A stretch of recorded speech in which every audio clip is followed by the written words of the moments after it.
insatiable desire and passion to bring banner number 18 here. The work is already starting, and we won't stop till we accomplish number 18. All right, we've seen the moves that the Lakers have made, but one thing we have not seen, what's going on with Dennis? Just kind of quiet there. The reports say he's talking with the Celtics. What are you hearing, Brez? Well, you know, the thing about Dennis, if indeed he did decline a 4-year, $84 million deal, I believe The Athletic was first to report that. Good job, Bill. That was several months ago. But if he indeed declined it, he's not going to get that right now. There's just not enough teams with cap space who can afford paying that out to Schroeder. I thought he had a great regular season with the Lakers, stumbled in the playoffs. I think we're all in tune with that. I don't know where he's going to land. I mean, I guess there's still a chance he can come back to the Lakers if he swallows his pride, if both sides kind of say, hey, do you want to be a backup for us? You're not going to be making anywhere near 21 mil. But, you know, it's not quite official that he's done with the Lakers. Come join our 6 other guards. Right. I think you know, I was kind of keeping an eye on it with the Lakers after Caruso walked, wondering if maybe that signaled a willingness to bring back Schroeder on a team-friendly sort of short-term deal as a sixth man again. But I think that is flown with the arrival of Kendrick Nunn and Malik Monk.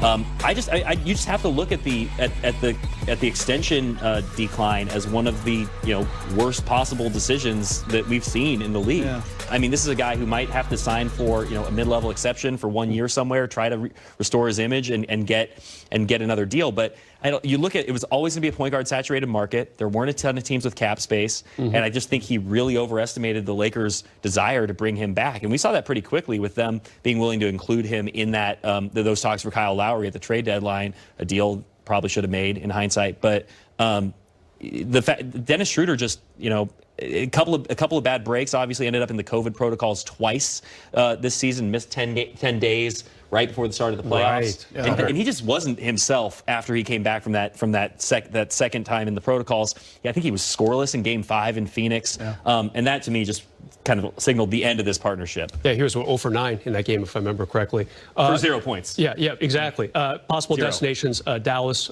Memphis. They still have some cap space. He'd have to be a backup because both those teams have pretty good young point guards in Ja Morant and, of course, a guy named Luka Doncic. Well, I think we just have to say, like, he came here to be a starting point guard. It was 84. It was 4 years, $84 million. Yeah. And he wanted closer to 100. And right now he wanted 100. He could be looking at 5.5. Wow. That's hard.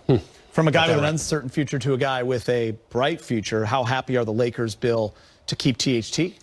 I mean, I love the deal on THT. Like, I was concerned that another team was going to come in and push it much higher into the teens and make the Lakers make a really difficult choice, because I think everyone thought that, and I think they would have had to have matched that too, because they don't have any other assets for the future. Like they don't have anybody that they could potentially use in a trade if they needed to change course or improve the team. They don't have anybody that they can look to as a piece of the future.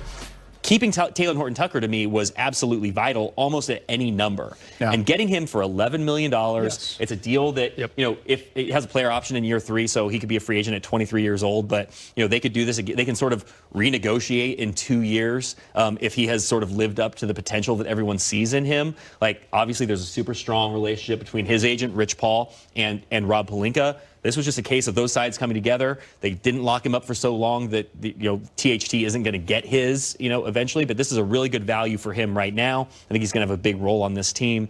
I liked the deal for both sides. Bill, you already mentioned Caruso earlier in the show, and the Lakers had to make a decision. Which one is coming back? And they're both... I don't think that's true, but I will entertain your point. Well, sure. I mean, they both signed for about the same money. Caruso making about $9.5 million, and THT almost $11 million.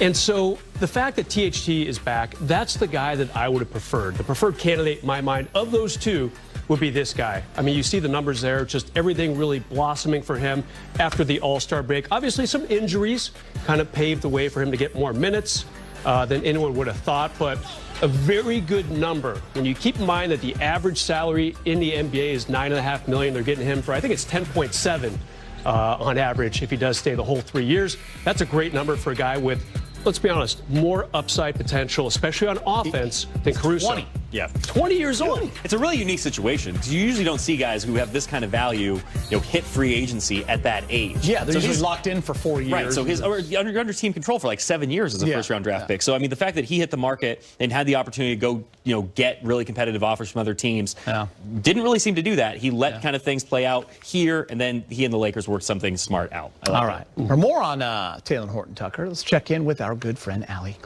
Yeah, we're going to keep talking about him because some of my favorite backstage pieces have centered around him, Taylor Horton-Tucker. So I'm glad to see they will be continuing. And as THT gears up for his 3rd NBA season, we dive a little into TBT action. Yeah, right? I want your thoughts on Russell Westbrook, the news. It caught me off guard because it's such a big move, right? And it so dramatically changes what the Lakers are, how they play, what they look like, how we think of their roster construction. But we've had a week to sit on it and think about it, and I've talked myself into it, and I like it. I like the idea of LeBron James having another alpha, high IQ star. I think obviously Russell Westbrook is not necessarily the same player he was earlier in his career in Oklahoma City when he was the MVP. But I do think that there's a real opportunity here for the Lakers to become a very dynamic, out in the open floor team. I think they did a good job of accounting for Russ's deficiencies in free agency. So I'm cautiously optimistic about what this could look like. And if healthy, I think Russ does take the Lakers to another level. Ruz, when it comes to this whole move, we've talked about it a lot over the last several days, but I feel like talking myself into it is something you hear a lot of people say, not because of the kind of player Russ is, but because of what's coming together as one, alongside a LeBron James and Anthony Davis, the fit. Yeah, no doubt. Eager to see it on the floor. It's fun to speculate about it. What's it going to look like? But until we see maybe a couple preseason games, and of course, when the real games begin, that's when we'll get a feeling after a month or two. Phil Jackson always said by Thanksgiving he had a pretty good idea of what his team's going to look like. So I like the move. I think a big thing is making sure LeBron gets some rest. Doesn't have to be the primary ball handler game after game after game. Does it address the shooting woes? Bradley Beal would have helped that a little bit better. Damian Lillard obviously would have helped that a little bit more than Russ. But by himself, still a big plus for the Lakers. Great rebounder.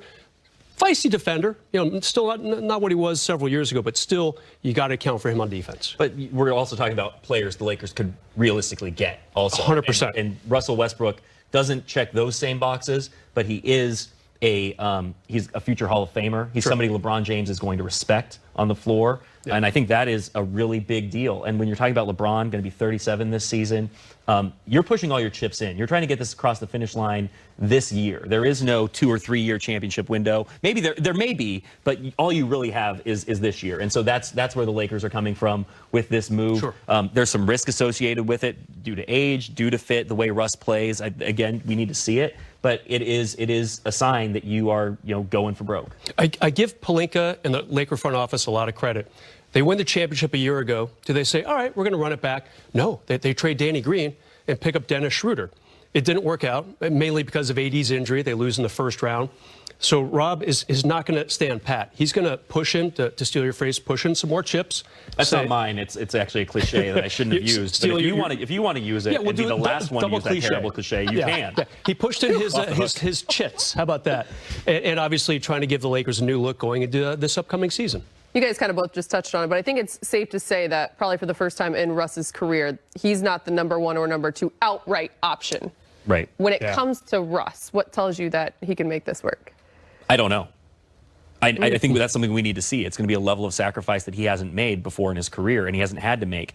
But what's interesting about Russell Westbrook, and I was talking about this on my podcast today with Jovan Buha and Anthony Slater, the Forum Club, available to be downloaded anywhere, with Russell Westbrook, you want him to be Russell Westbrook. And if he's not being, the ultra-aggressive, high-usage, ball in his hands Russell Westbrook, then there's really no point in having Russell Westbrook. Because that's what he is, and that's what has made him great to this point. And so making that fit with LeBron, who is obviously the same way, and Anthony Davis, who can play off of different kinds of players, but there's going to be an adjustment, I think, for everyone. But I think you want Russell Westbrook to be the best version of himself, and that's going to be, taking a lot of shots with the ball in his hands. Yes. And we just need to see how it all fits. And so do I think he can be that third star? Yes. but we haven't seen it before, so that the onus is now on him and the coaching staff to put him in spots to figure that out. It was really cool when the Lakers played Oklahoma City several years ago, and Kobe recognized how good this team's going to be when they had Durant and Westbrook. Serge Ibaka was a big key player. Nick Collison, can't forget him. And I remember Kobe saying, this kid's going to be something special someday. And now Russ is obviously closer to the end of his career. And he's in a special situation. He's back home in Los Angeles, as we've talked about on our shows plenty. He's in a very winning situation. That hasn't been the case the last several years. You know, he kind of was the one guy left in OKC after everyone else left. Washington, decent team, you know, not great. No championship aspirations there. Houston, interesting mix with Harden. Obviously did not work. He's in a really good spot, so I'm expecting the best Russell Westbrook. We don't know what it's going to look like between the lines just yet, but I will say that it has brought the energy into the studio because you guys are on fire just talking about him. Switching gears a moment before we go to break. Bill, you just had an article out talking about the head of the ship, Frank Vogel, the questions that still remain surrounding him. Well, so when he came to the Lakers in 2019, it was on a 3-year contract. And so he would be entering the 3rd year of that contract, which is just interesting to think about when you're talking about all the changes this roster has undergone and the idea of Frank Vogel having, you know, the challenges of integrating these new pieces. Obviously, coaching LeBron James is already the most pressure-packed job in the NBA. Imagine doing it without job security beyond this season as a lame duck. Now, the Lakers have a couple of months to figure this out, and it makes sense, you know, take care of the roster first and then address Frank Vogel's contract. But I'm curious to see when that happens, what that looks like. I really have a hard time seeing them letting him get into this season without some job security beyond this year. But now that they have a roster in place and now that you know what this team is going to look like, that is sort of the last issue hanging over this Lakers team. Got to give him a lot of credit. First year, wins a championship. You know, second year, tons of injuries starting in February. LeBron goes down, or AD goes down, then LeBron. He still kept the defense going. How this team was #1 in defensive rating, that's a big testimony to Frank Vogel. So whatever he and the Lakers figure out, I'm with you, Bill. Some job security beyond this one upcoming season would be sensible, probably for both sides. We'll have to see what happens. You guys are great. Next on Access, we're going to break. And in this case, you go a little higher on the age scale to get a little bit more achievement and accomplishment and talent. And that's sort of the trade-off. So LeBron, we will talk about your team being older because your team is older. It doesn't mean that it can't be successful, but that is part of the backdrop of